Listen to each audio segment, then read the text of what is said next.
십자가의 공기를 높이는 오너나세 싸우고 오야 달려가 받아들이라 싸우고 오야 달려가 열사를 손에 열고 열만 빠르니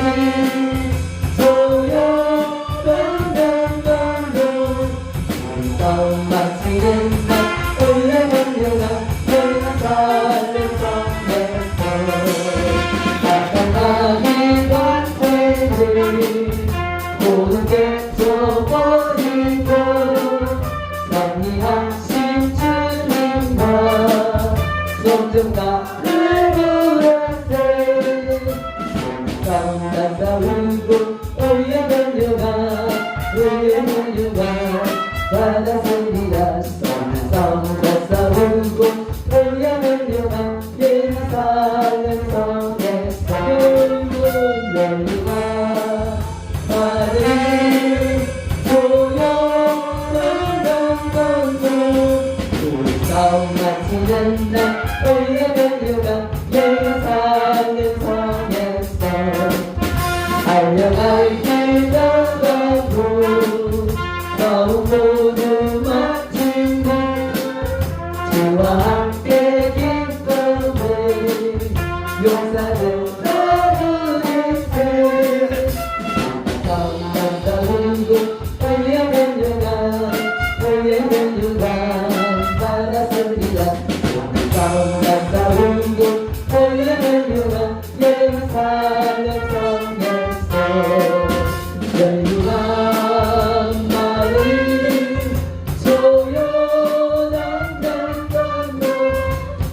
싸움 마치는 날 올려 달려가 예루살렘 성에서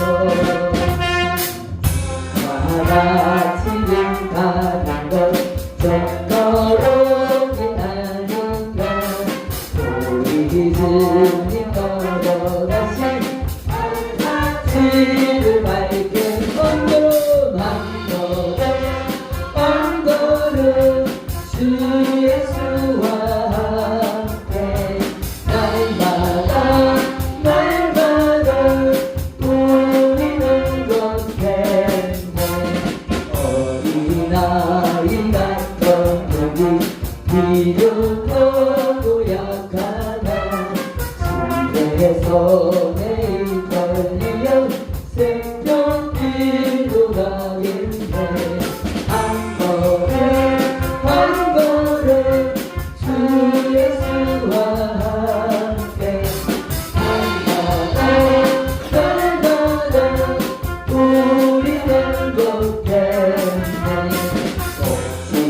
있는 덜타나 험한 못자리라도 아이고 하는 대로 주와 같이 걷겠네 한 걸음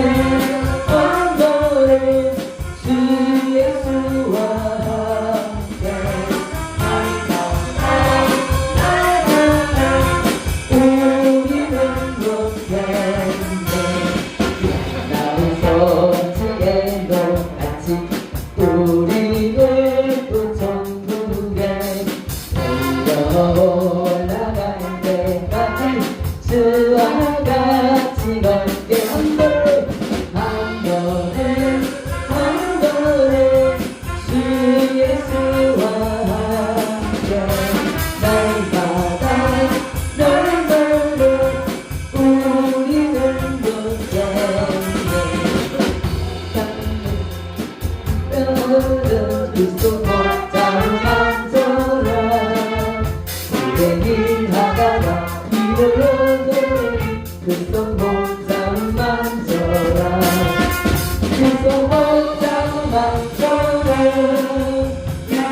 만져라 나를 지키며 인도하시는 사랑보다 만져라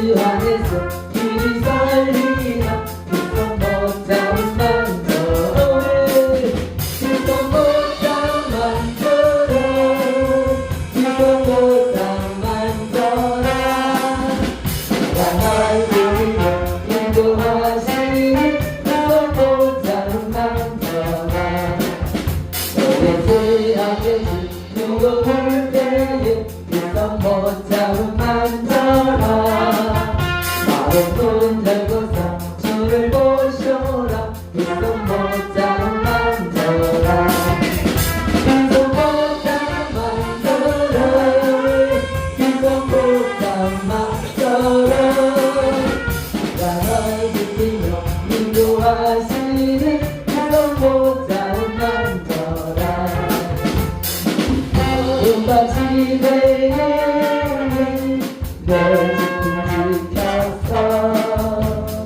산이 숨을 칠 때에 저시 일어나 흐르는 아침부터 눈썹도 일어나 끝날 수 없는 말을 속기 오리라 오늘 밤이 되는 내 지금 지켰어 이렇게 일하면서 멀지 말아가네 낮에는 뭘 하나 쉽게도 오겠네 일할 수 없는 말을 속이 오리라 오늘까지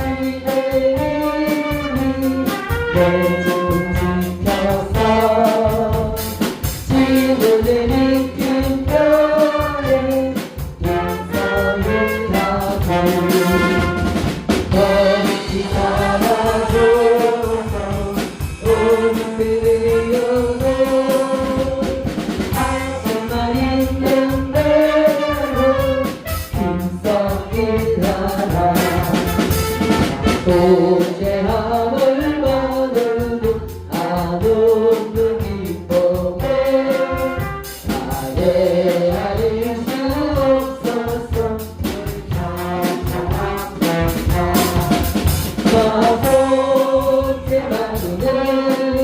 나 속죄받는 주를 상리하겠네 나 속죄받는 주의 이름 상리하겠네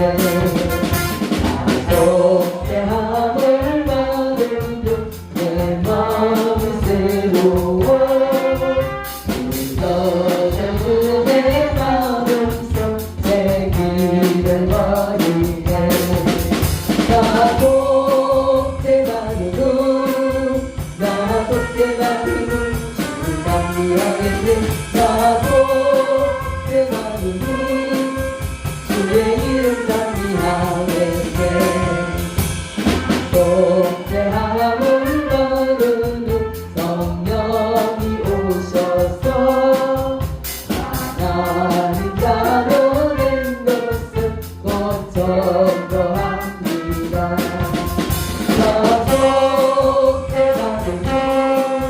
나 속죄받는 주의 상리하겠네 나 속죄받는 주의 이름 상리하겠네 속죄함을 받는 보혈의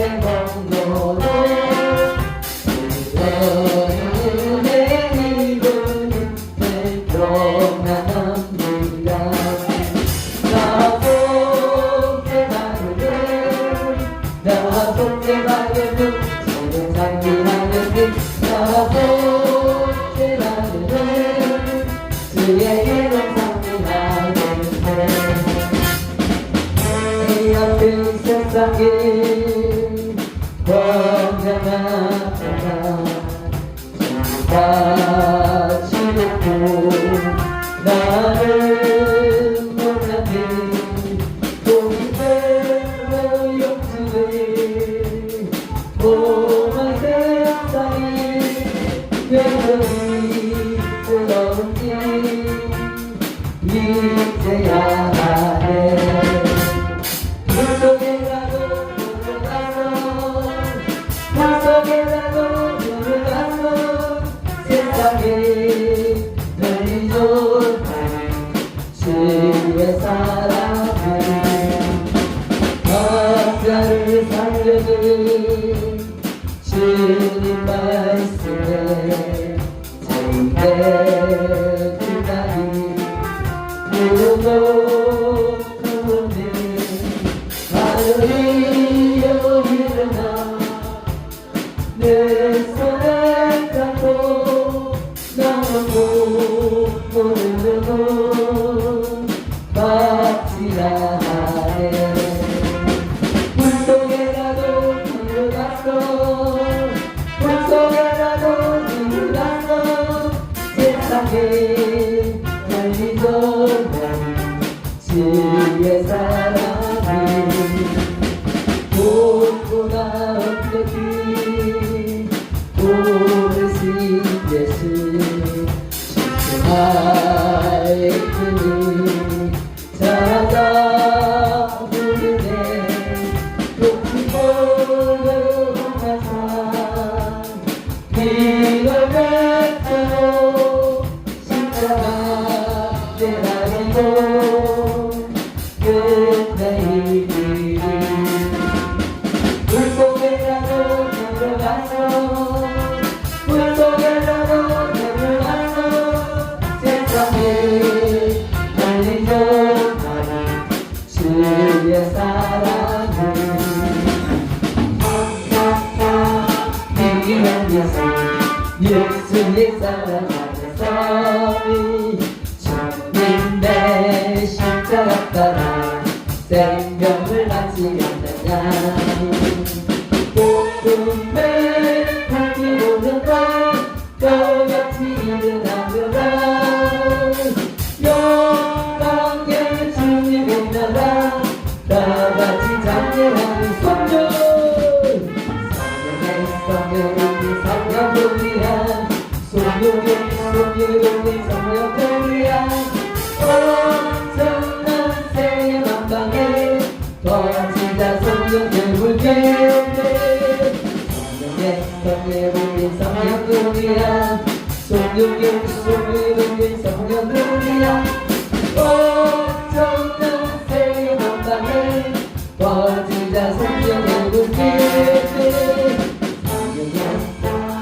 내려오는 그 안에 객관 소리에 복음을 전파하려나 이 생을 각오하는 나는 무거운 성도를 내가 힘으로 부르기로다 우리는 천국에 가서 영생의 꽃이는 성경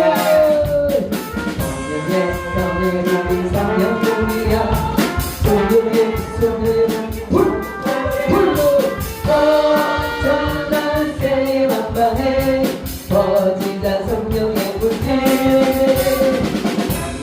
성령의 성령이야 성령의 성령이야 엄청난 생의 만방에 퍼지다 성령의 불길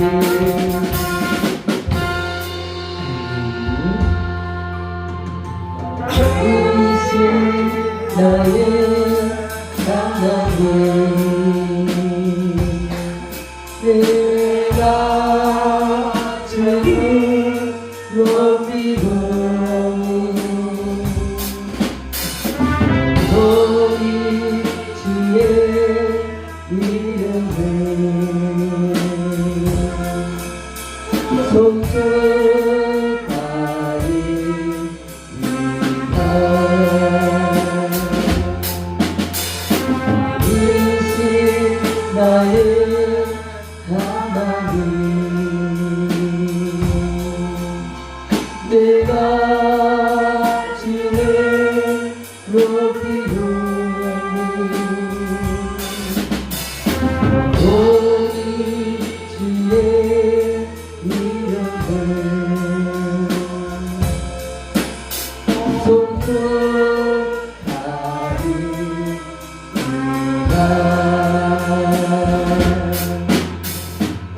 기도하자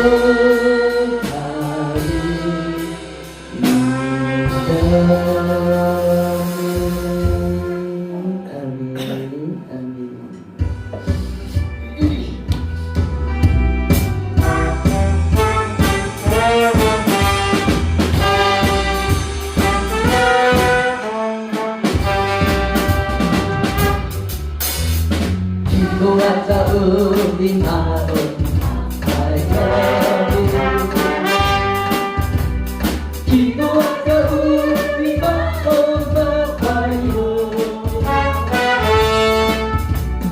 밝혀주고 할렐루야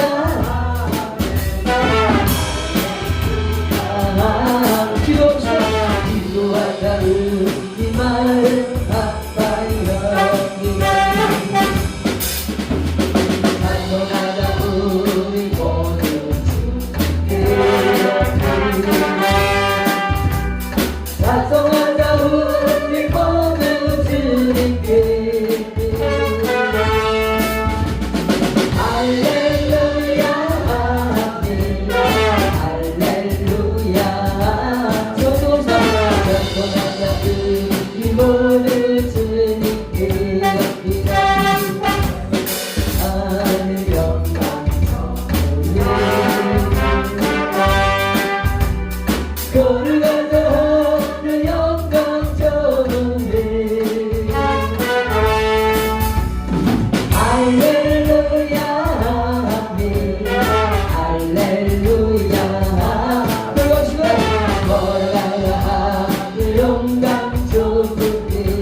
나의 구주 삼고 성령과 피로써 거듭나니 이 세상에서 내 영혼이 하늘의 영광 누리도다. 이것이 나의 방법이요 이것이 나의 찬송인데 너라는 것만 끊임없이 그분을 찬송하리라. 온전히 주께 맡기되어 사랑의 원성을 듣는 중에 천사를 만들하는 것과 하늘의 영광 보리도다. 이것이 나의 감정이요 이것이 나의 찬송인데 너라는 것만 끊임없이 그분을 찬송하리라. 주 앞에 깊은 내림으로 마음의 불편이 잠잠하니 세상 바다는 가보놓고 유정한 주만 보리도다. 이것이 나의 감정이고 이것이 나의 찬송인데 너라는 것만 끊임없이 그분을 찬송하리라.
주님을 찬양하오니 주님을 경배하오니 왕이신 세워오셔서 나라가 다스리소서. 오늘 우리가 읽은 이 성경 말씀은 이사야 선지자가 예언한 내용입니다. 그런데 언제 예언을 했느냐 하는 것이 중요한데요. 이스라엘 백성들이 하나님 앞에 옳게 살지 못하고 우상을 숭배하고 말씀을 안 지키고 그렇게 하니까 하나님께서 당대 최고 세계에 가장 강력했던 권력을 가진 나라 바벨론이라는 이 나라를 들어서 이스라엘을 칩니다. 그리고 이스라엘의 성전을 다 해파해버리고 그 이스라엘 백성들을 바벨론을 포로로 잡아가는데 그 포로로 잡혀갔을 때에 이스라엘 백성은 삶의 의욕이 없는 거예요. 완전히 노예로 다 나라 전체 국민들 대부분이 노예로 끌려가서 거기서 노예 생활을 하고 있으니까 무슨 소망이 있겠습니까? 에스겔 선지자는 그 바벨론으로 함께 따라가서 포로된 백성들에게 이제 함께 예언을 했던 사람인데 그는 표현하기를 에스겔 37장에 올짝에 마른 뼈들이 가득하다 그렇게 했는데 마치 이스라엘 백성들의 영적 상태가 완전히 말라 빠진 해골같이 되어버렸다는 것을 그는 이야기를 합니다. 그런데 이사야 선지자는 오늘 이 이사야 선지자는 그렇게 되기 전에 포로로 잡혀가기 100년 전에 이 예언을 했습니다. 아직까지도 포로로 잡혀가지 않았습니다. 포로로 잡혀가지 않은 100년 전에 이 예언을 했는데 너희들이 앞으로 그렇게 포로로 잡혀갈 것이다. 왜? 지금 너희들이 하는 거 보니까 하나님 그냥 두시지 않는다. 반드시 포로로 잡혀갈 것인데 포로로 잡혀가서 에스겔이 예언한 것처럼 그는 정말 참혹한 삶을 살 것이다. 그러나 너희들은 낙심하지 말아라. 그러나 너희 실망하지 말아라. 그렇게 말씀하시면서 오늘 40절 1절에 보면 야곱아 너를 창조하신 여호와께서 지금 말씀하시느니라. 이스라엘아 너를 지으신 이가 말씀하시느니라. 너는 두려워하지 말라. 내가 너를 구속하였고 내가 너를 지명하여 부르나니 너는 내 것이다. 내가 물 가운데로 지날 때에 내가 너와 함께 할 것이고 강을 건널 때에 너를 침몰하지 못할 것이며 내가 불 가운데로 지날 때에 타지도 않을 것이다. 이렇게 극진하게 위로하면서 지켜주시고 보호해 주실 것을 말씀하십니다. 아니 포로를 잡혀가지도 않았어요. 그런데 반드시 너희들은 포로로 잡혀갈 것이다. 그리고 너희들은 완전히 영적으로나 정신적으로 그냥 마른 뼈들처럼 절망적인 상태에 들어갈 것이다. 그러나 그렇다 할지라도 너희들은 두려워하지 말라. 내가 너희들을 지명하여 불렀나니 너는 내 것이다. 물 가운데로 지날지라도 너희들은 타지도 않을 것이고 침몰하지 못할 것이다. 그렇게 위로해 주시는 말씀이 오늘 이 성경 말씀입니다. 그러면서 하나님께서 굉장히 소망적인 말씀을 주시는데 그 말씀이 뭐냐면 오늘 18절 19절 말씀입니다. 우리 다 같이 한번 읽어봅시다. 시작. 너희는 이전 일을 기억하지 말며 18절 19절 읽으세요. 시작. 너희는 이전 일을 기억하지 말며 옛날 일을 생각하지 말라. 보라 내가 새 일을 행하니 이제 나타낼 것이라. 너희가 그것을 알지 못하겠나.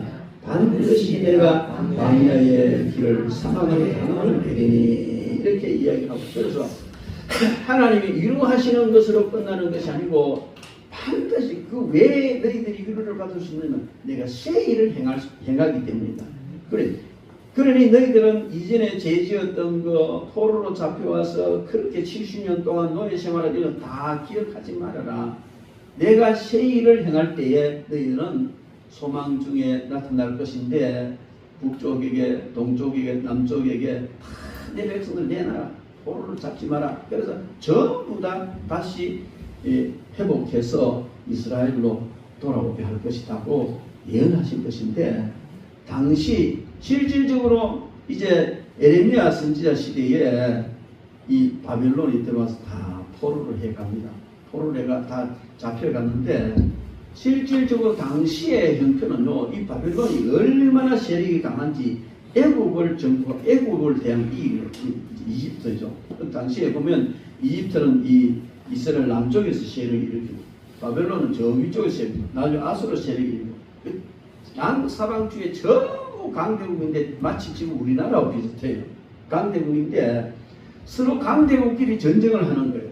그러니 바벨론이나 아수르에서 세력을 얻어서 애국을 치러 가면은 유대나라 지나가야 돼요. 지도당 그래. 왼쪽에는 지중해고 오른쪽에는 사막이니까 우리 지나가야 돼요. 또 홍해가 가로막고 있으니까. 애국에서 세력이 일어나서 바벨론이나 일로 쳐올라 가려고 하면 또 역시 이 이스라엘을 지나가야 돼요. 이게요 참 하나님께서 이 시대에 왜 우리나라를 이렇게 선택해서 세계의 복음을 전가하게 하고 세계 속의 제사장 나라로 삼으셨느냐. 뭐 지난주에 그 우리 이강희 목사님이 우리가 바로 그 욕단의 후손이기 때문에 이런 얘기 했지만은 여러 가지 정황을 보면 심지어 지정학적으로도 이스라엘을 우리 너무 닮았어요.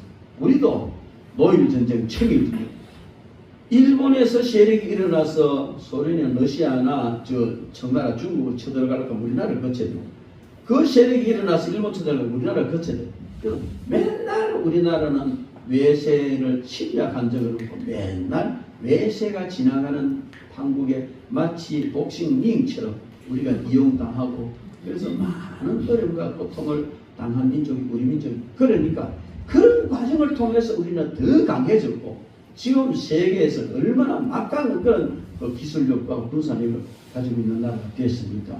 그래서 하나님께서 이스라엘 백성들에게 이렇게 위로를 하시고 격려를 하시는데 그때 당시의 상황을 보면 당대 최고의 막강한 권력을 가졌던 바벨론에 지금 포로로 잡혀가는데 여기서 구출받을 길이라는 전혀 없습니다. 전혀 소망이 없는 거예요. 그런데도 하나님은 내가 새 일을 행할 것이다. 새 일을 행하는데 너희들이 회복되어서 다시 가나안으로 돌아갈 것이라고 말씀을 하시고 믿을 수가 없는 거예요. 하나님이 새 일을 행하신다 하셨지만 그걸 어떻게 믿어? 상황이 이런데 여기서 어떻게 이 막강한 당대 최고의 이 권력을 가진 나라가 그냥 어떻게 우리가 어떻게 이기는 예를 들어 지금 그래 걱정하지 마라 너희 대한민국 민족들을 걱정하면 내가 저 미국을 너희들도 박살낼 테니까 이런 소리 비슷하거든요. 그러니까 안 믿어지는 거예요. 그럴 때 하나님께서는 오늘 43장 1절부터 이 17절 말씀까지 쭉 읽어보면은 하나님께서 반드시 새 일을 행하시는데 새 일을 행하신다는 것을 얼마든지 믿어도 되고 확실히 믿을 수 있다는 입증을 해 주시는 겁니다. 왜냐하면 야곱아 너를 창조하신 여호와께서 지금 말씀하시느니라 이스라엘아 너를 지으시니가 말씀하시느니라 너는 두려워하지 말라 내가 너를 구속하였고 이 구속이라면 돈 주고 샀다는 거예요. 노예를 몸값 지불하고 샀다는 구속이란 말이에요. 구속하였고 내가 너를 딱 지명하여 단체가 아니고 그 이스라엘 민족 단체지만 그 속에 개인적으로 딱딱 지명하여 불렀나니 너는 누구라고요? 내 기다. 그래 사람도 자기 거 아끼는데 하나님 그 너는 내 거야. 그랬으면 지키시고 책임을 지신다는 것이죠.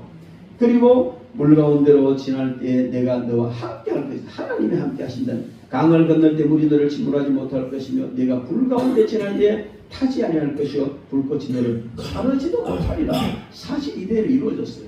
바벨론 포로에 가서 다니엘의 셋째 사드락 메삭 아벳느고가 평소보다 7배나 더 뜨거운 풀무 속에 던져졌지만은 그게 내가 너와 함께 할 것이다. 하나님이 함께 하시니까 그들이 예복 하나 걸리지 않고 그대로 나왔던 것은 사실입니다. 하나님께서 말씀하셨으면 반드시 시행하시고 지키시는 줄 믿습니다. 그 하나님께서 오늘 저와 여러분들에게 두려워하지 마라. 내가 너희를 위하여 새 일을 행할 것이다. 말씀하시는 줄 믿습니다. 정확하게 따지면은 오늘 이 말씀은 이스라엘 백성 개인에게 주신 말씀이라기보다도 이스라엘 전체 민족에게 주신 말씀이다. 이렇게 볼 수가 있습니다. 그런데 이런 전체 민족에게 주신 말씀이지만은 그러나 역시 그 개인에게도 그대로 적용이 되어지는 줄 믿습니다. 오늘 하나님께서 우리 대한민국 즉 우리 민족들을 향하여 하나님이 사랑하시고 내가 너희 민족을 위해서 세일을 행하리니 두려워하지 말아라 이렇게 말씀하시는 줄 믿습니다. 그러면서 우리 개인에게도 역시 똑같이 내가 너를 지켜줄 것이다. 너는 두려워하지 말아라 말씀을 하시는 줄 믿습니다. 그래서 우리나라와 이스라엘이 참 많이 닮았는데 저는 하나님 앞에 하나님 이번 주에 우리 성도들에게 어떤 말씀을 전해야 됩니까? 그렇게 기도를 했어요. 말씀을 달라고 계속 기도하는데 하나님께서 내가 세일을 행하리라 그 말씀을 주셨어요. 그러면 하나님이 세일을 행하시는구나. 국가적으로도 세일을 행하실 것이고 개인적으로도 세일을 행하실 것이고 여러분들의 삶 속에서 하나님이 세일을 행하셔서 여러분들을 궁지에서 환난에서 어려운 가운데서 건져내시고 복된 길로 이끌어 주실 줄 믿습니다. 네. 이동대로 될 줄 믿습니다. 그런데 먼저 이 말씀이 이스라엘 민족에게 주어진 말씀이라는 것을 생각할 때 오늘 하나님께서 우리 대한민국 민족들에게 그럼 어떤 세일을 행하실까? 이것을 저는 말씀을 준비하면서 기도해 봤습니다. 근데 잘 모르겠어요. 하나님이 어떤 세일을 행하실지. 이 세일이라는 것은 상상도 못할 좋은 일, 완전히 이 굴레에서 해방되는 이런 일을 말씀하신단 말이에요. 그래서 오늘 이 성경 말씀을 볼 때 하나님께서 우리 민족에게 어떤 세일을 행해 주실까 많이 생각을 해봤습니다. 그런데 하나님은 반드시 우리 민족에게 세일을 행해 주실 줄로 믿습니다. 지금 우리 대한민국의 정황이 어떻습니까? 그야말로 혼란을 거듭하는 그런 상황이 아닙니까? 그렇지만 하나님께서 세일을 행하셔서 반드시 온전케 하실 줄 믿습니다.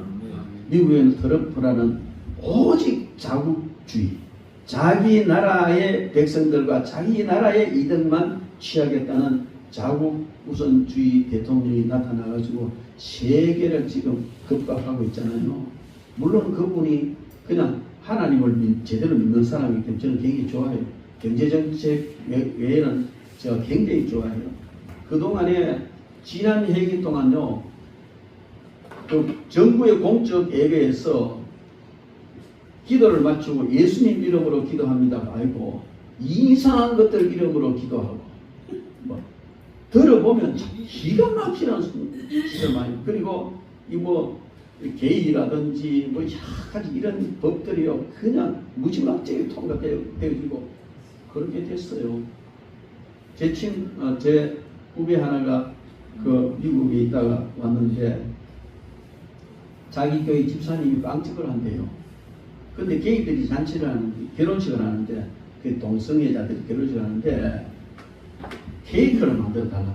그리고 그 문구를 이렇게 만들었다고. 나는 교회 집사이기 때문에 그렇게 못해주는데 일주일 영업 정지만 받았답니다. 여러분, 우리나라가 그렇게 안 된다는 보장이 없습니다. 지금 이렇게 민주당이 주도가 됐죠. 처음부터 보면 동성애법이라든지 교회 폐쇄법이나 이런 처음부터 보면 민주당이 주도가 이렇게 하는데 그런 법이 통과되면 우리나라도 그렇게 되고 말아요. 근데 이것을 트럼프가 일어나가지고 완전히 그냥 뒤바꿔놨습니다. 뒤바꿔놓고 하나님께 예배를 드리고 그래서 그러면 참 목사로서 너무 좋아요. 좋은데 이 트럼프가 그냥 그 관세 문제를 가지고 세계를 압박하니까 마음이 답답하긴 해요. 한데 이런 시국에 이런 절박한 시국에 한국에 대통령이 없어요. 그러니까 얼마나 답답합니까? 대통령이 있어서 그냥 활발하게 쫓아다녀도 될까 말까 이런 시국에 대통령이 감옥에 들어앉아 있으니까 얼마나 답답합니까? 그런데 그것뿐만 아니고요. 여기 이제 민주당을 지지하는 분들이 있으면 용서를 하고 들으셔야 돼요. 저는 민주당을 공격하는 건 아니에요. 민주당 안에 있는 용공주의자들, 민주당 안에 있는 사회주의자들, 민주당 안에 있는 종북 세력들, 이 세력이 얼마나 우리나라에 해악을 끼치고 특히 교회에 대해서는요 완전히 적대적이고 사탄의 쫄개들을 볼 수밖에 없어요. 왜? 교회 폐쇄법이 통과됐잖아요. 그래서 마음대로 모이지도 못하게 했잖아요. 그런데 그것뿐만 아니고 점점 이 나라를 공산주의 국가로 만들어 가려고 하는 이런 시도가 얼마나 많은지 모릅니다. 그래서 저는 정치 얘기는 하고 싶지 않습니다. 그렇지만은 나라가 오늘 성경에도 마찬가지지만은 선지자들이 나라나 정치를 배제하고 선지자 활동한 선지자는 거의 없습니다. 다 연관되어 있어요. 왜? 그 나라의 국토와 그 백성에게 뿌리를 두고 하나님을 섬기는 신앙이 형성되기 때문에 그렇습니다. 그래서 저는 다 좋습니다만은 민주당 안에 있는 영공주의들, 종북 세력들, 이 좌파 세력은 그 근원을 거슬러 가면 하나님이 없다는 세력입니다. 왜? 공산주의의 가장 핵심적인 사상이 뭔지 아세요? 유물론 사상입니다. 유물론 사상 모든 물질이지 영이 정신 이런 게 없다는 거예요. 그래서 영이 없고 정신이 없으니까 신을 인정하지 않는 겁니다. 그 사상 자체가. 그러니까 그런 신을 인정하지 않는다는 어떤 신이든 다 인정하자. 그러면 하나님도 인정 안 한다는 것이거든요. 하나님을 인정하지 않는 자들이 정권을 잡았을 때에 하나님 나라가 어떻게 되며 교회가 어떻게 될 것이냐 불보듯이 뻔한 거예요. 그래서 백성들은 일반 백성들이 아마 하나님 어떻게 있다 하든지 없다든지 뭐가 중요하냐 잘 먹고 잘 살게 해주면 되지 하고 그 마음대로 해도 돼요. 그러나 적어도 하나님을 믿는 사람이라면 그러면 안 되는 거예요. 그러니까 더더군다나 목사라면 더더욱 그러면 안 되는 거예요. 그 목사식이나 돼가지고 그냥 그쪽에 붙어가지고 가는 사람들 보면 이해가 안 돼요. 그건 이해가 돼요. 왜? 60년 동안 그들은 진지전을 구축했거든요. 법계, 종교계, 학계, 군에 진지를 구축해놨기 때문에 그 위에 속아 넘어간 목사들은 거짓할 수밖에 없어요. 어쨌든 이건 내가 조금 이제 격결로 나간 이야기인데 이만큼 하고요. 하나님께서 이 나라와 이 민족을 위해서 어떤 시행을 행하실 것인가 저는 기대를 하고 있습니다. 여러분 대통령이 탄핵이 되고 선거를 다시 해야 되고 그러면은 양쪽에서 대대적인 데모와 그냥 충돌이 일어날 것이고 혼란을 거듭할 수밖에 없고요. 국가의 선거 비용은 얼마나 많이 들겠어요. 선거해 놓으면 또 불법이니 아니니 시끄럽게 짝이 없을 텐데 정말 간단한 것은 윤석열 대통령이 청와대 다시 들어 지금하는 거예요. 너무 간단합니다. 너무 간단하고 또 비용도 더 들어갈 게 없어요. 국가 손실이 없습니다. 그런데 한편으로 왜 윤석열이 같은 사람이 다시 청와대에 들어야 되느냐 하고 이의를 제기할 사람도 있겠지요. 그런데 저는 그렇게 생각하지 않습니다. 20%밖에 안 되던 지지율이 50%를 넘어갔다는 것은 그동안의 백성들이 몰랐다는 가스라이팅에 속아서 몰랐다는 거예요. 한번 생각해 보세요. 대통령이 나라를 다스려야 되는데 장관들 전부 다 손발 묶어가 꼼짝 못하게 탄핵 다 시켜버렸어요. 뭘로 정치하냐? 어떻게 정치하냐? 그리고 예산 전부 삭감 다 해버렸어요. 뭘로 일을 합니까? 제가 교회 일을 해도요. 기도하고 몸부림치고 해나가다가 돈 없으니까 못하게 바친다. 그러니까 저는 결과 방법은 옳지 않다고 생각해도 윤석열 대통령의 심정을 이해를 해요. 안 그렇겠어요? 자기가 대통령이 만도 쿠데타 일으키며 계엄령을 왜 합니까? 지금 실질적으로 계엄 세력은 민주당입니다. 왜? 이런 국가 반란이라는 계엄을 통해서 국가 반란하는 것은 정치 세력, 다스리는 정치 세력을 찬탈하려는 것인데 집권 때문에 찬탈할 필요가 없어요. 그러나 민주당에서는 참 입법 독주, 이 법을 가지고 전부 예산 삭감해버리고 그냥 장관들하고 그냥 탄핵에 일 못하게 만들어버리고 그래 어떻게 일하는 거? 그러니까 지지로 전부 내려가고 거기다가 가스라이팅 이 말인데 속여서 말하는 걸 가스라이팅이라고 해요. 사실과 다르게 왜곡해서 그걸 믿어버리게 하는 거 그게 가스라이팅이라고 하는데 그런 식으로 하니까 지지율이 내려갈 수밖에 없어요. 그러니까 참다가 더 이상 참지 못해서 국권을 찬탈하려는 국회 세력에 대해서 계엄령을 내리는 저는 그렇게 보거든요. 누가 옳고 그런 걸 떠나서 저는 냉철하게 보면 그렇다는 그런 거로 어쨌든 이렇게 해서 야기된 우리나라가 심히 혼란한 그런 정국이 되는데 너무 답답하잖아요. 세계 정치는 이렇게 돌아가는데 나라는 이렇게. 그럼 교회는 어떠냐?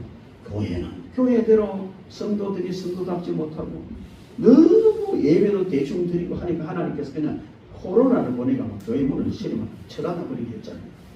이게 징계예요. 코로나는 징계란 말이에요. 성도들에 대한 교회는 징계란 말이에요. 그러니까 얼씨구나 좋다고 이 사탄의 앞잡이들은 막 그냥 더 짓밟으려고 애를 썼잖아요. 여러분 이런 상황 속에서 이 상황 속에서 하나님께서 도대체 어떻게 세일을 행하실 것인가 저는 기대를 하고 있습니다. 당시의 이스라엘 백성들은요 이 정도가 아니고 완전히 그들이 하나님 성전까지 다 세를 부숴버리고 백성들 전부 노예로 다 잡아. 그 상황은 지금 우리 민족보다 더 절박하고 처참한 그런 상황이었는데 하나님은 그 민족들 사랑하셨기 때문에 두려워하지 말라. 내가 너를 지명하여 불렀고 너는 내 것이다. 내가 지킬 것이다. 동서남북 사방에서 너를 불러가지고 다시 돌아오게 할 것이다 하면서 내가 세일을 행할 것이다. 세일, 그 세일이 해방되는 거란 말이에요. 그래서 저는 그렇게 기대하고 있습니다. 하나님께서 우리나라 이 민족 모든 우리 백성들 전부 다도 보시지만 특별히 하나님은 교회를 보십니다. 목사를 보십니다. 그래서 교회와 성도와 목사들이 하나님 앞에 바로 서서 회개하고 정말 기도하면 하나님께서 어떤 방법으로 하실는지 모르지만은 이 나라 이 민족이 여전히 세계 강대국으로서 정말 세계를 그 주름 잡는 그런 민족으로 세워주시리라 그렇게 믿습니다.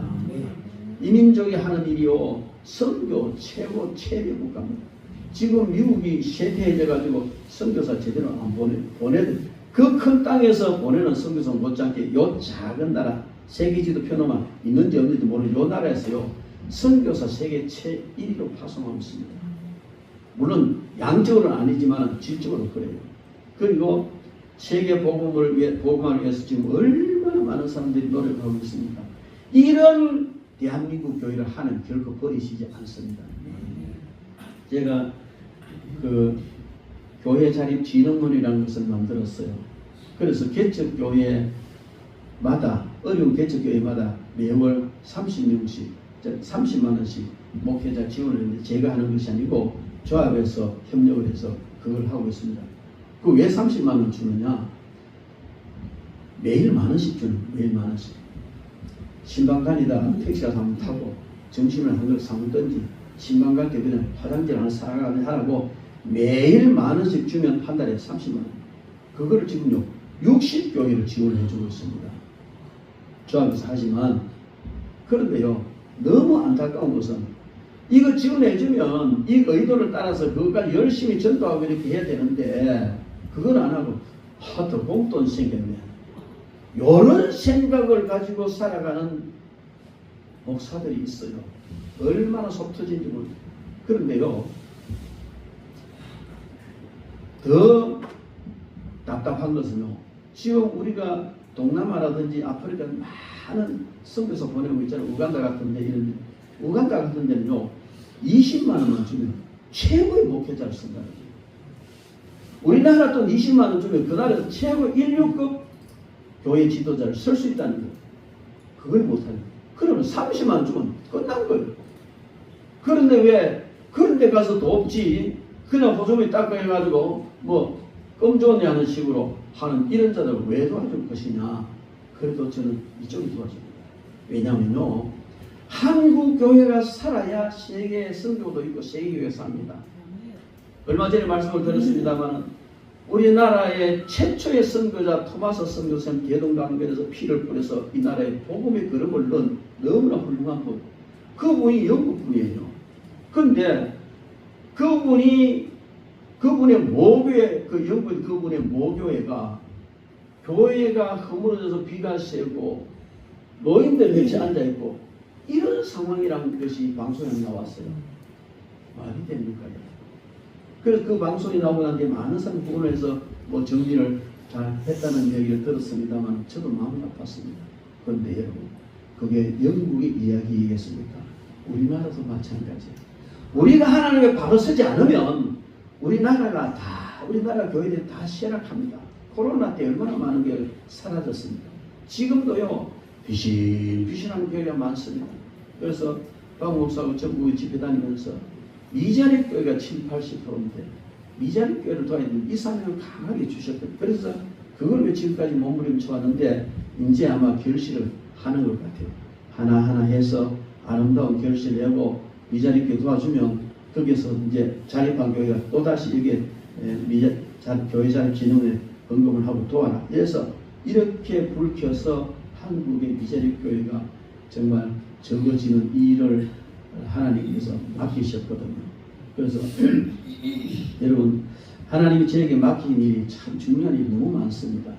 이 일을 감당을 해야 되는데 이걸 놓고 기도를 하다 보니까요, 참 하나님 우리나라를 너무 사랑하세요. 이 민족을 너무 사랑하세요. 왜? 그나마 아직 교회가 살아있고 교회에서 하나님의 뜻을 따라서 뭔가 세계 복음화를 하려고 움직이는 이런 일들이 일어나고 그런 사람들이 있기 때문에 사랑하시는 거예요. 의인 10명이 없어서 멸망해버린 소돔과는 비교가 안 될 만큼 이 한국에는요, 의인들이 많이 있습니다. 그러니 하나님의 긍휼을 여기신다는 거예요. 나라가 이렇게 혼란스럽고 세계 정세가 이런데 이런 속에서 정말 앞이 암담해도 저는 하나님께서 말씀을 주시면서 보라 내가 새 일을 행할 것이다 하신 말 그대로 믿었어요. 이스라엘 나라도 마찬가지 아닙니까? 하나님께서 반드시 우리에게 새 일을 행하실 줄 믿습니다. 새 일을 행하시는데 나라와 민족을 위해서 새 일을 행하시는데 그럼 어떤 방법으로 하시느냐? 거기에 하나님께서 새 일을 행하시는 개인을 쓰셔서 하신다는 겁니다. 하나님께서 여러분들을 들어서서 한국의 새 일을 행하시는 역사를 일으키실 줄 믿습니다. 여러분이 거기에 쓰임받기를 주의 이름으로 축원합니다.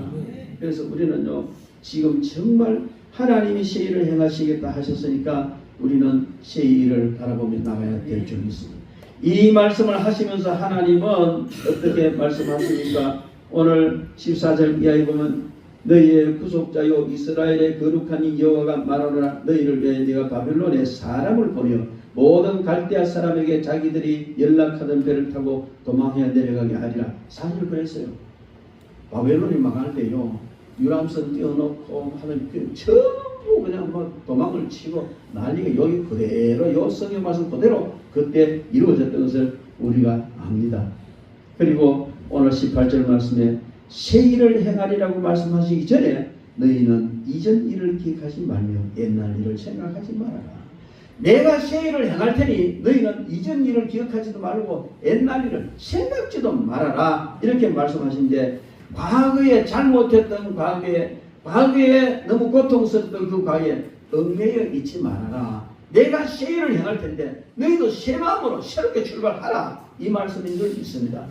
여러분, 하나님께서 우리에게 새 일을 행하시겠다 하시면 아멘 하면서 우리도 과거에 얽매있지만 내가 이런데 어떻게 하시겠습니까? 나는 이렇기 때문에 못합니다. 이러지 말라는 거예요. 하나님이 들어쓰시겠다 하시고 하나님이 새 일을 이루시겠다 하셨으면 아멘 하나님 하십시오. 제가 쓰임받겠습니다. 이래야 될 줄 믿습니다. 그걸 위해서는 가장 먼저 과거에 얽매이지 말아야 합니다. 미래를 향해서 나아가는 사람은 절대로 과거에 얽매이지 않습니다. 하나님께서 새 일을 행하시겠다고 하시고 그 일에 쓰임받는 사람은 과거에 얽매이는 사람이 없는 줄 믿습니다. 어떤 사람이 술이 근하게 챘어요. 그래가지고 배를 타고 이제 이 배를 타고 건너와가지고 배를 타고 건너가는 이런 입장이었는데 건너올 때는 정신으로 건너왔지만 이제 건너갈 때는 또 이제 역시 배를 노를 저어 가야 되니까 술이 근하게 취해가지고 끝없으리한 밤에 이제 노를 져가지고 건너편을 가야 돼. 밤새도록 노를 졌는데 건너편에 땅이 또 달아나는 거야. 밤새도록 노를 져가는데 아니 잠깐 가는데 왜 이리 안 해? 아침에 깨보니까 아침에 날이 밝아서 보니까 이 닷줄 거루줄을 안 푸는 거예요. 말티기 매놓은 상태에서 계속 노를 졌다는 것이죠. 그래서 지장에서 밤새도록 노를 졌다는 취지의 거죠. 물론 풍자적인 이야기는 합니다만은 여러분 이것은 무엇을 이야기하냐면 과거에 얽매여 있는 사람이 이와 같다는 거예요. 그렇습니다. 과거에 얽매여서 살아가는 사람은 그런 줄도 안 풀고 계속 배보고 앞으로 가자고 누워졌는 사람은 똑같다. 그러므로 여러분 우리는 하나님이 새 일을 행하겠다고 말씀하셨으면 아멘 하면서 절대로 과거에 얽매이지 마시기 바랍니다. 그런 줄을 푸시기 바랍니다. 성경에도 보면요 참 위대하게 훌륭하게 쓰임받은 사람들이 많습니다. 그런데 그들의 과거를 살펴보면요 그렇게 쓰임받을 수 있는 사람이 아니에요. 그런데도 그들은 과거를 깨끗하게 정리하고 하나님께 귀하게 쓰임받았던 이런 모습들을 우리는 볼 수가 있습니다. 베드로는요 주님을 3번이나 부인했습니다. 나중에 저주하면서까지 부인했어요. 그 한때는 주는 그리스도시요 살아계신 하나님의 아들입니다를 신앙 고백을 했을 때 예수님이 바르나 시몬아 네가 복이 있다.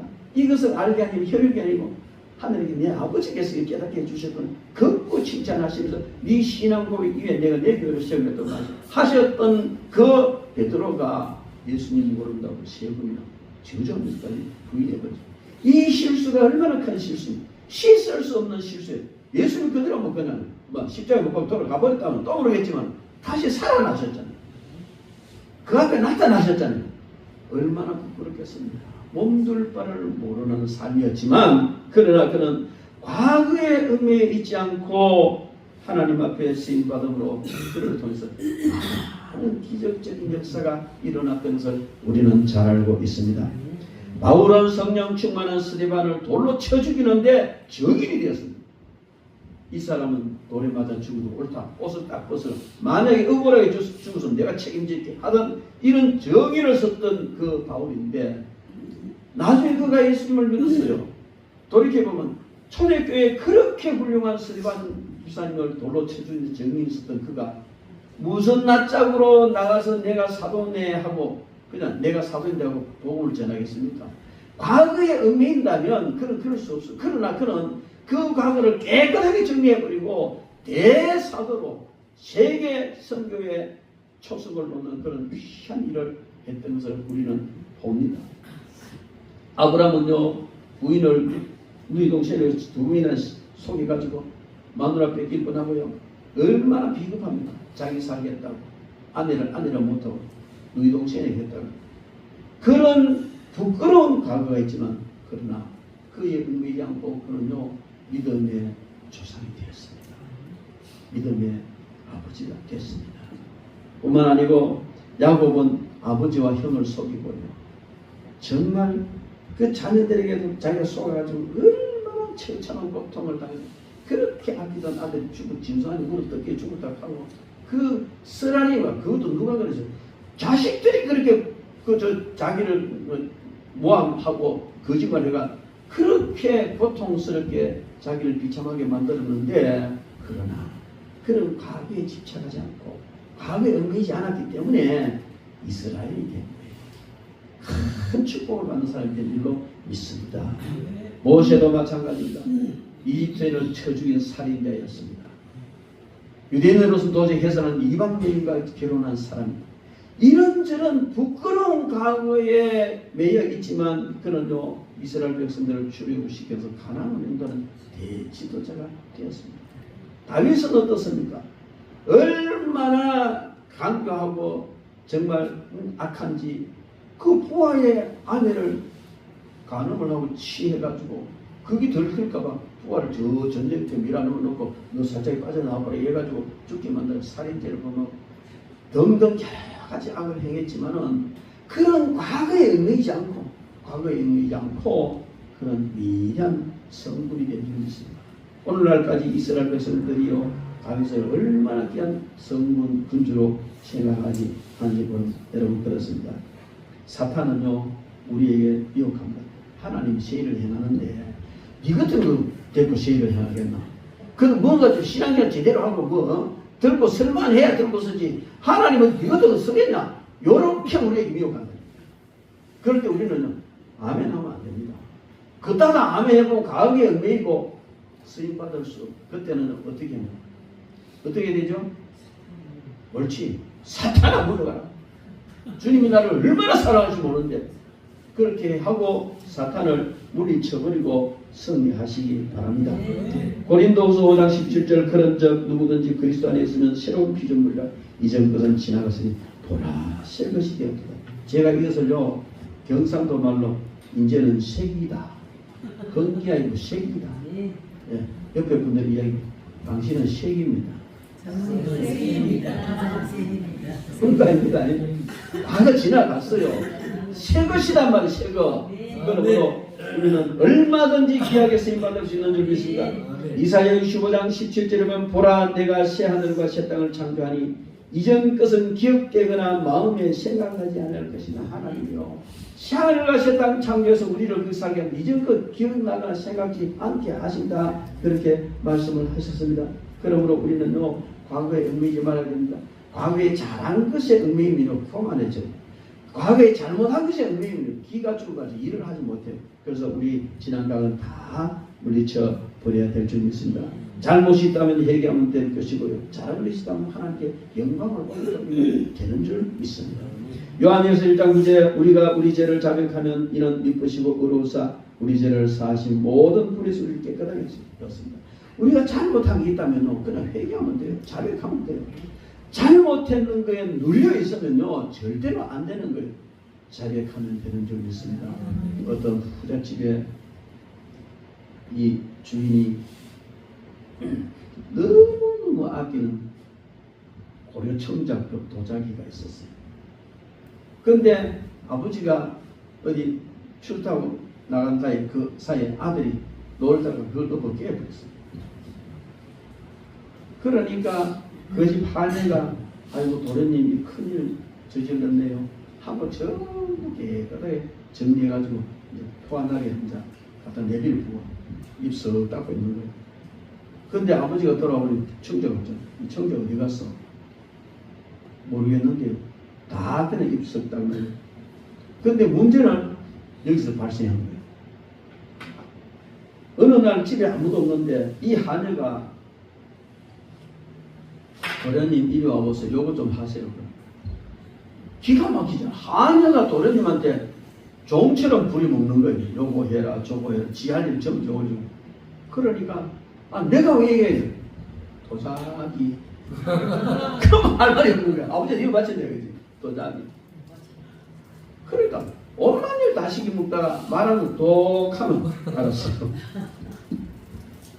근데 너무 고통스러워서 하다가 안 돼가지고 이 아이가 어느 날 아버지가 출타고 들어오는데 무릎을 꿇고 아버지 내가 잘못했습니다.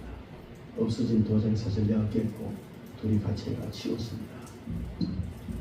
그러니까 아버지가 다 알고 다 용서받은 거예요.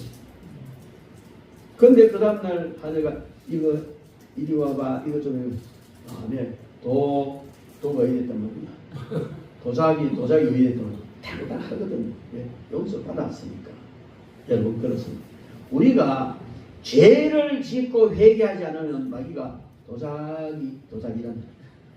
근데 철저히 회개해버리면요 그런 능력이나 그런 게 아무것도 사라져버리는 줄로 믿습니다. 그래서 요한일서 1장 9절에 우리가 우리 죄를 자백하면 저는 미쁘시고 의로우사 우리의 죄를 사하시며 모든 불에서 우리를 깨끗하게 하실 것이다. 깨끗하게 해주신 줄 믿습니다. 그리고 서시는 거예요. 깨끗하게 용서하시고 서시. 그렇다면 우리가 해야 될 것은 뭡니까? 회개하는 겁니다. 이사야 1장 18절에 여호와께서 말씀하시되 오라 우리가 서로 변론하자. 너희 죄가 주홍 같을지라도 눈과 같이 이어질 것이고 진홍같이 붉을지라도 양털같이 되리라. 할렐루야. 우리가 회개하면 우리는 다 깨끗하게 흰 눈같이 양털같이 되어진다는 여기에 주홍이라는 건 가장 빨간색이고요. 진홍이라는 건 빨간색 물감 던데 또 들고 물감 던데 또 들고 그걸 말해요. 어느 의미상. 그렇다면 우리가 가장 굵은 죄 같은 악한 죄를 지었고 그런 죄를 계속 반복해서 지었다 할지라도 하나님께서는 뭐라? 우리가 변론하자. 상담해보자는 말이에요. 그러면은 하나님 앞에 나가 상담하는 뭡니까? 회개예요. 회개하면 하나님은 이 모든 죄를 눈과 같이 양털처럼 희게 해줄 것이 사해 주신다는 겁니다. 사도행전 31장 34절에 작은 자부터 큰 자까지 다 나를 아니라 내가 그들의 죄악을 사하고 다시는 그 죄를 짓지 아니하리라 여호와의 말이니라. 할렐루야. 에레미야 31장 34절에 작은 자부터 큰 자까지 다 나를 알미니라 내가 그들의 죄악을 사하고 다시는 그 죄를 기억하지 아니하리라 여호와의 말이니라. 이사야 44장 22절에 내가 내 허물을 빽빽한 구름에 사라짐같이 내 죄를 안개에 사라짐까지 도말하였으니 너는 내게로 돌아라. 내가 너를 구속하였다. 그렇습니다. 우리가 죄를 짓는 게 중요한 게 아니에요. 죄를 짓는 게 문제가 아니에요. 회개하지 않는 게 문제라. 그걸 털어안고 있으면요. 과거 은혜이 되고 마귀는 거기에 기생을 해서 우리를 도자기하면서 우리를 종처럼 부려먹습니다. 근데 여러분 다 회개하고 깨끗하게 정리해 버리시기 바랍니다. 흘러간 물로는 결코 물방울을 돌릴 수가 없습니다. 옛날 이런 역사의 물레방아 수레를 돌릴 수가 없는 것입니다. 우리는 정말 하나님 앞에 지난 모든 것 다 정리해 버리시기 바랍니다. 그리고 하나님께서 새 일을 행하시겠다 약속하십니다. 지금 이스라엘의 형편은요 새 일을 행하겠다고 말씀을 했지만은 이스라엘 백성은 받아들일 수 없는 그런 상황 속인데도 불구하고 하나님은 약속하셨고 약속하신 대로 그대로 역사 속에서 보면 이루어갔습니다. 피그말리온 효과라는 말이 있습니다. 하버드 대학의 로버트 로젠탈 교수가 실험을 한 거예요. 그게 뭐냐면 학생들을 전부 다 놔놓고 학생들은 이래라 저래라 하는 게 아니고 그냥 교수가 요 학생은 똑똑한 놈이다. 공부 잘한다. 착하다. 자꾸 그걸 생각하는 요 학생은 요거는 공부도 못하니 아주 못됐다. 자꾸 그렇게 생각하는 거예요. 학생들은 그거 모르고 있어요. 단지 교수만 그렇게 마음을 먹었다는 거예요. 실험을 위해서. 그런데 오랫동안 계속해서 하니까 정말 이 학생 공부도 착하게 되고 이 학생 문제성이 되더라고요. 여러분 우리가 어떻게 생각하느냐에 따라서 자신도 변하지만 상대도 변합니다. 정말 하나님께 지어놓은 신을 막측합니다. 여러분들 자신을 정말 얼마든지 하나님이 새 일을 행하실 그런 사람이라고 믿어주시고 자신을 먼저 믿어주시고 그 자녀들을 믿어주시고 옆에 사람 믿어주시기 바랍니다. 저희 동네에 옛날에 주촌띠기라는 할매가 있어요. 맨날 그지 마고 돈 물고 갈 놈아 돈 물고 갈 놈아 이건 아주 신사적인 말이에요. 그렇게 자녀들 저주하더니만 참 나중에 이상하게 돼요. 말을 안 해도 그 효과가 가는데 말까지 해버리면 되겠습니다. 여러분 제발 좀 여러분 자신을 믿어주시고 자녀들을 믿어주시고 또 나도 목사도 좀 믿어주시고 옆에 사람 믿어주시고 좀 믿어주세요. 그러면은 하나님 반드시 새 일을 행하실 줄 믿습니다. 우리는 2차 대전 때 유대인들이 얼마나 처참한 일을 당했는지 고로스용서에서요 사람 찌 짜가지고 기록 나오는 가지고 불 밝히고 이런 처참한 일을 했잖아요. 그런 틈바구니 속에 살아가던 그 유대인들이 한 말이 있어요. 그게 무슨 말이냐? 태양이 구름에 가려 햇빛을 볼 수 없을 때도 나는 태양이 있음을 믿는다. 비록 하나님이 침묵하고 계실 때라도 나는 하나님의 사랑이 끊임없이 작용하고 있다면서 믿는다. 이렇게 소망을 해요. 여러분 태양이 잔뜩 구름이 끼가 해가 가리지고 태양이 없으면 없는 겁니다. 구름 너무 있어요. 비행기 타고 막 알아요. 뭐끝이 비가 쏟아지고 컴컴한데도 비행기 타 쭉 올라가면 밑에 컴컴한 위에는 태양이 있더라고요. 우리의 환경이 아무리 깜깜하고 아무리 답답해도 그 너머에 우리를 향한 하나님의 사랑은 계속 있는 줄 믿습니다. 우리를 향한 하나님의 기대도 계속 있습니다. 그 하나님은 우리를 들어서 내가 세일을 향한 것이다. 그렇게 말씀하십니다. 하나님은 반드시 저와 여러분들을 들어서 새 일을 행하시고 이 나라 이 민족을 세계 모든 민족 가운데서 정말 하나님이 기뻐하시는 큰 역사를 이룰 수 있는 그런 민족으로 쓰실 줄 믿습니다. 사람이 정치하는 게 아니에요. 하나님이 하시는 겁니다. 사람이 어떻게 할 수가 없어요. 하나님이 뜻을 정해서 역사의 수레를 돌리시면 그대로 되는 겁니다. 저는 우리 하나님께서 한국 교회를 보시고 한국을 절대로 공산 세력에 노출되지 않고 정말 귀하게 세계 속에서 1등 국민이 되고 1등 나라가 되어서 복음을 전하는 그런 귀한 나라로 서시고 그렇게 하려면 누가 복을 받아야 됩니까? 백성이 복을 받아야 됩니다. 백성이 복을 받는데 그 백성이 누굽니까? 바로 여러분이 되어야 됩니다. 여러분을 통해서 하나님이 새 일을 행하실 줄 믿습니다. 과거의 일 다 잊어버리고 있어요. 사람을 바라볼 때 정말 귀하게 믿음으로 바라봐 주시고 그래서 하나님께서 우리를 통하여 이루시는 그 새 일을 통하여 영광을 올려드리고 놀라운 영육간의 복을 받고 문제 해결받는 저와 여러분 되기를 주의 이름으로 축원합니다.